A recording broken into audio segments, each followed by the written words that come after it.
Welcome to the Lightbulb Podcast, coming to you from Guernsey in the Channel Islands. This is episode 51, Managing Information Overload When Growing Your Business with Jane Hickman.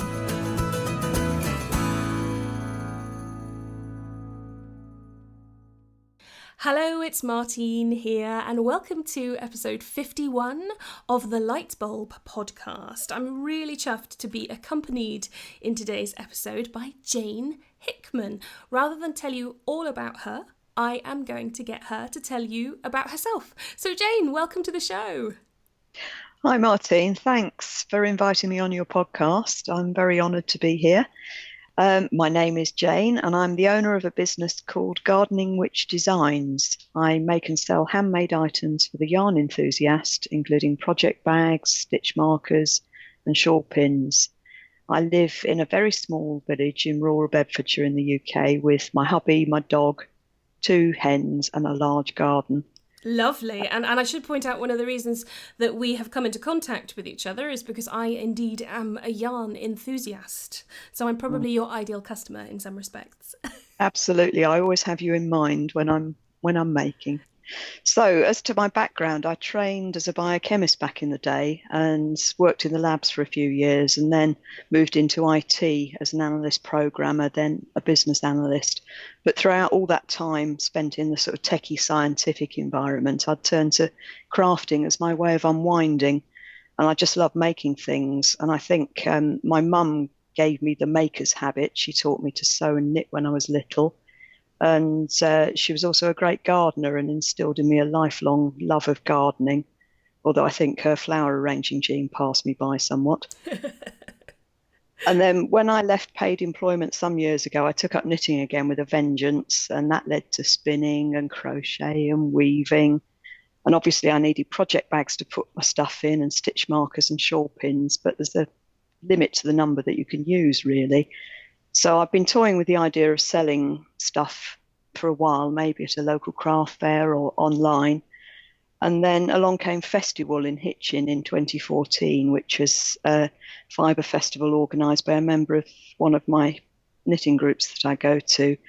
So I decided to take the plunge and I took a stall there in 2014 and sold my wares, and I thoroughly enjoyed it. Went back the next year and the next year. And I'll be back there again in November this year too. And I also teach spinning on a drop spindle at a local place called the Maker's Cabin in Letchworth in Hertfordshire. And I'll be teaching some knitting classes there later this year as well. And I really love that aspect of being able to pass on my skills to others like my mum did to me. So I'm starting small, but I'm enjoying the challenge of turning my much loved hobby into a business. And that's a cracking example of a multifaceted business already, because you've got the selling of the physical goods and you've got the teaching element as well. And I just think that's such a great business model, particularly in the creative realm. So I'm really glad to hear you're enjoying it and it's going well for you, Jane. So we are going to talk today about information overwhelm and advice overload, because I think it is something that people listening to this podcast will be very familiar with, because the internet, quite frankly, when you're starting a business, is a really overwhelming place. So Jane, tell me a bit about your experience of that. Gosh, yes. When I first started out, I looked to see what advice was available for starting in business, and there's just so much of it. And the tricky thing was knowing where to start. I was lucky enough to get on a free small business startup course at a local enterprise centre, and they provided a lot of free seminars and workshops for things like tax advice and social media management and ins and outs of being legal and all that sort of thing. And the free thing was important because I don't have a heap of money. I certainly didn't when I was first starting out. So I'm quite a cautious person, I think, and I like to thoroughly research something before I jump right in. So I searched the internet and I listened to podcasts and I sought out business books and I read blogs. And there's so much advice out there, but it can all be rather overwhelming. It's like, who do I listen to? Do I need to read it all? Sometimes the advice is conflicting. And the tone I found can be very different according to things like, I don't know, the nationality of the content provider or what size of business they're aiming their advice at. So it was really a question of finding the right style that worked for me, because I'm British, so I don't feel comfortable shouting my success from the rooftops. So a sort of trumpet blowing kind of approach didn't sit right with me. So I ended up at times feeling quite despondent. And do I need all this stuff really all at once? Will my business be doomed without it? You're so right there. And actually, I think something that you said about the tone of the content is really important to anyone listening to the show who is actually a content creator. Because when you create content for people, one size doesn't fit all. You're not going to appeal to everybody, and that's totally and utterly fine. And I think from a content creation perspective, it's a really important thing to remember. But from a content consumption perspective, finding the type of content that really speaks to you is pretty hard work. But once you've found it, suddenly light bulbs start going off, don't they? If you pardon the pun. Indeed, light bulbs really do start going off, don't they? Absolutely. So you were searching and searching for information. Interesting to hear about the free, I take it was like a government provided type thing that you went to about startups? Yes, it was. It was something that our local council provided. God, that's so good. I'm just Yeah, it thinking was if we have equivalents over here in Guernsey. Actually, we have an organisation called Startup Guernsey that don't so much put on, well, they put on some events, but they also do like one-to-one advice and things like that, which I've certainly found very useful. So if you're listening to this and thinking, ooh, I wonder if my government do that, you can only ask. Hopefully that they will. So Yes, I would urge people to go and look for that sort of thing. Someone pointed me in that direction, and it was really, really useful. No, it's good to know. So you're in this situation where you're seeking out information, books, websites, podcasts, all that sort of thing, and there's a lot of it. What do you do next? Well, it's as I say, I got completely overwhelmed by it because there's just so many people telling me possibly the same thing in different ways, and the advice was conflicting. So in terms of the online stuff, eventually I just dug myself out of the heap of online resources, and I found that I needed to limit myself to a very few key individuals whose style I liked and whose advice made sense. And that said, I'm not just one to follow blindly. It's in my nature, probably from my business analyst days, to question everything. So why do you do that? What's the benefit? I do keep an eye out for what's out there, but I try not to get sucked into the latest, greatest business strategy. So what I ended up doing was unsubscribing from a heap of stuff and stopped seeking out all the podcasts and blogs. And I fell back to those that felt right. Just going back to what we said about the style of delivery, the ones that felt right for me. And as you'll guess, the Lightbulb Club podcast's a favourite. Yay! Yay! I listened to you when you were the iMake podcast, and I've followed you ever since. And it's like you're in my brain sometimes. Or whenever nice. I think I need help with XYZ, up pops a podcast or a blog post on that very topic. It's all a bit spooky sometimes. My work here is done. I'm officially a mind reader. Hurrah! You are clearly my ideal customer avatar as well, by the sound of things. Well, it's good. That's good to hear. It's all delivered in such a clear, concise way as well, without pom-poms and cheerleaders and high fives, and it's short and full of knowledge bombs. No unicorns here either, definitely. And the Lightbulb Club Facebook group that you've got is so incredibly supportive and informative, so that's been great. And of course, right up there too is Jo Milmine's group. I've listened to and thoroughly enjoyed the Shiny Bees podcast for years, and her sense of humour and style is right up my street. So joining her business Facebook group was a no-brainer. Brilliant. Although I must admit, I did feel very daunted when I first joined there and saw who was in there. And it was quite scary seeing some of the people that were in there, because I am a very small business. And Jo's a friend of the show, so people listening to this podcast, I'm sure, have heard me talk about her before. But she also has a thriving group and, like you say, a wicked sense of humour, and it clearly speaks to you, which is brilliant. Oh, it does, and the support's so genuine, and it sometimes can be tough love, but I'd rather have that than patronising, fluffy stuff. Definitely, I agree with that. Yeah. So it was all about finding trusted resources, really, and following these, but applying a common sense filter like, does the advice fit with what I need or want to do for my business now? If yes, then find out more. If not, then park it for later. I'm a big fan of lists. I need to write stuff down to get it out of my brain. Definitely. I think that's a great strategy. So just to recap some of the things that you're saying in terms of advice for listeners then, you are saying seek out the voices, the advice that speaks to you in a tone and a language that works for you where you are with your business right now, and focus on those, and then always apply a common sense filter to what you're hearing as well. That's pretty much what you're saying, isn't it? Absolutely, yes. Brilliant. Okay. What else have you been doing in terms of kind of streamlining the flow of information that's coming through to you? Well, the other thing that I found really useful was in real life, finding a local small business owner that I can talk to, bounce ideas off. And it absolutely had to be someone that I trusted. And I think I came up trumps with my friend Helen, who owns Woolly Chic and has her own line of British yarn from her family's flock. She lives locally. And every time I meet with her, I just get a real boost. And it's led to some great joint ventures as well.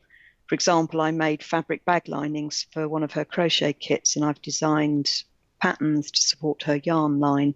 And she was the one that introduced me to the owner of the Maker's Cabin, where I'm teaching at the moment. So it's just really works out well, the two of us talking together.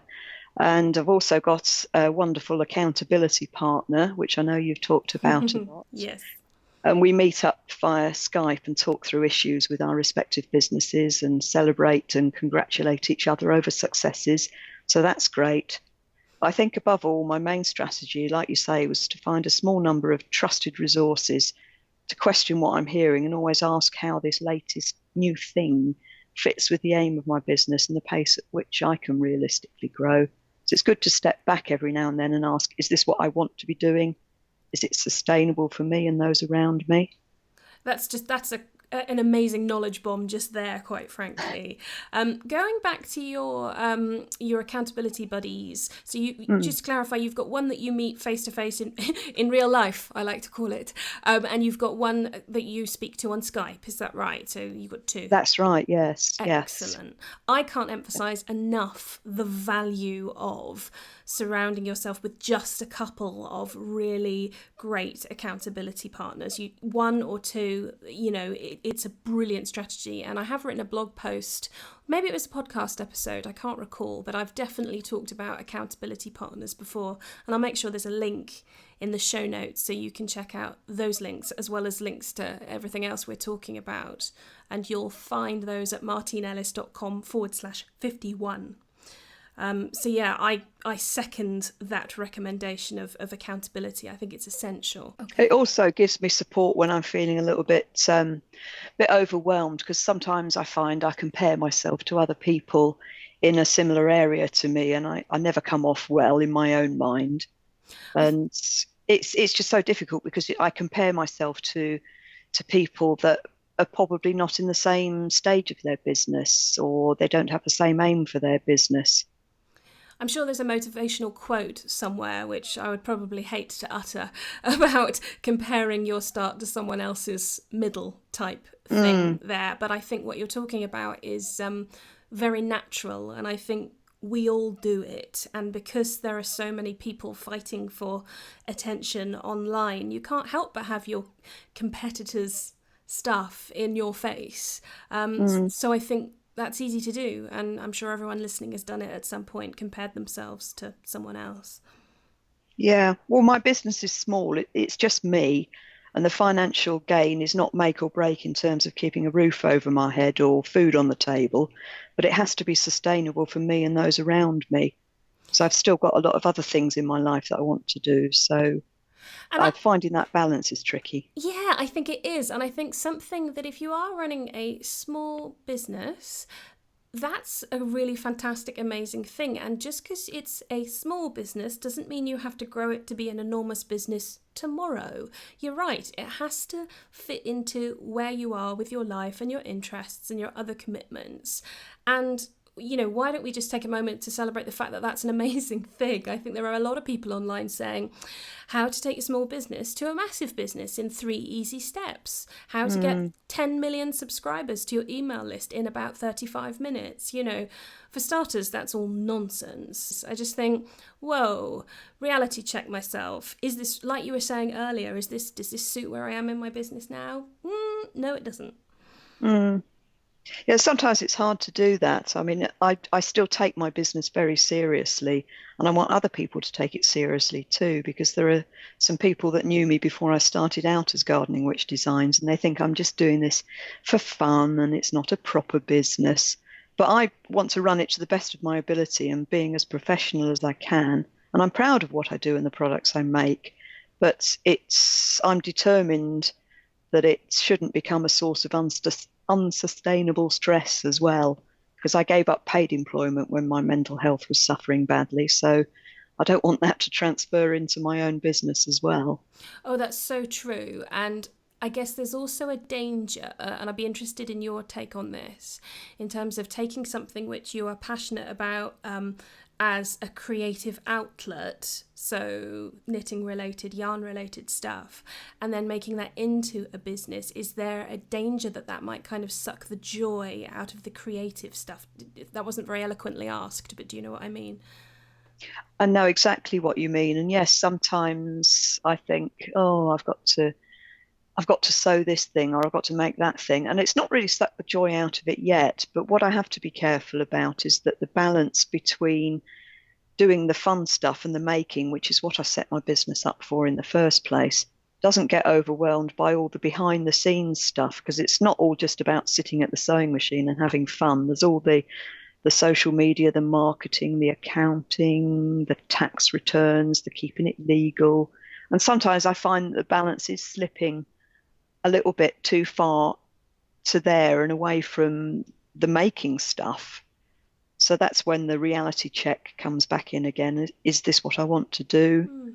And I think possibly the balancing the making stuff with the teaching is a win-win situation, because the teaching probably, I imagine, involves totally different skills, emotions, all that sort of thing. So do you find the balance of teaching and making works well for you?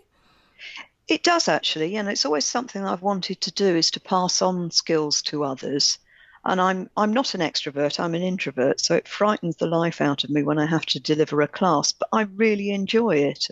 And you get such a buzz from teaching other people to do things. And also, once you've got a class, there's an awful lot of work up front getting it sorted out. But then you can deliver it time and time again, and it gets easier each time, if that makes sense. Yeah, it really does. And I think there's a huge amount of value in pushing yourself outside your comfort zone in that area. I think that anybody who is passionate about their subject and is able to communicate clearly what they want from people in their sessions is able to teach. I don't think it's something that's reserved for extroverts. In fact, an extroverted teacher really doesn't suit that many people. And if you're in a learning environment, you are in a slightly vulnerable situation because there's something you don't know. And if you've got a teacher who's coming in and bouncing off the walls, that's probably not going to set you up for the best learning experience, is it? No, that's true. And it provides a good counterpoint to sitting at home on your own with your sewing machine or your whatever it is, to actually going out and meeting people. So that is quite a good balance. It stops you being quite such the creative hermit at home. I can relate to that one, definitely.